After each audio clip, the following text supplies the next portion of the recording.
Good morning, চলে আসলাম আর একটা নতুন ভিডিওতে। এখন বাজে 9টা, ঘুম থেকে উঠলাম। আজকে আমি কী কী করবো দেখতে থাকো। সকালে পানি খেয়ে নিই।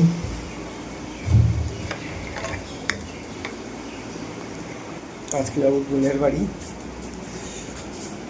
তো ফ্রেশ হয়ে তারপর দেখা হচ্ছে। তো গাইস, ঘুম থেকে উঠে খাওয়া দাওয়া করে ব্রাশ করে ফ্রেশ হয়ে এখনই আসলাম দোকানে চুল কাটবো বলে।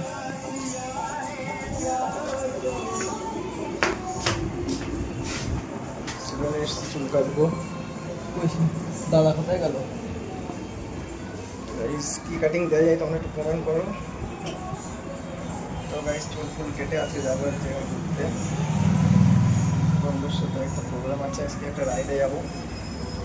তো দেখা হচ্ছে চুল কেটে। তো গাইস, চলে আসলাম আমরা এখন মাঠে ধান নিতে। আমার আব্বু ফোন করে বললো যে এরকম মাঠে ধান রয়েছে, তো এখন 1টা বাজে। এই আমরা এই ধান নিচ্ছি, ধান গোছাচ্ছি। অনেকটা গোছানো হয়ে গেছে, বস্তায় ভরা হয়ে গেছে, ভরা কাটা করেছি।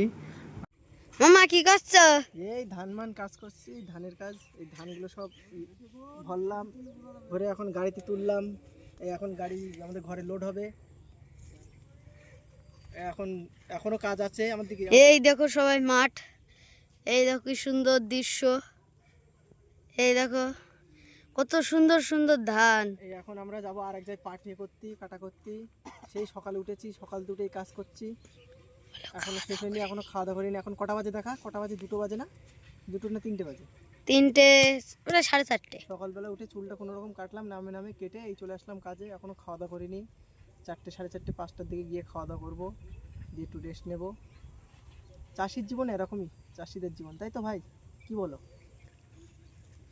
মামা তুমি কি করছো? আমি ওই ড্রেস না, ছেড়ে দে। তো গাইস, 2 ঘন্টা টানা পরিশ্রম করার পরে এখন ফাইনালি কাজ শেষ হয়ে গেছে। এখন যাচ্ছি বাড়ি, মনে খুব আনন্দ হচ্ছে, কাজটা হয়ে গেছে। সেই কষ্ট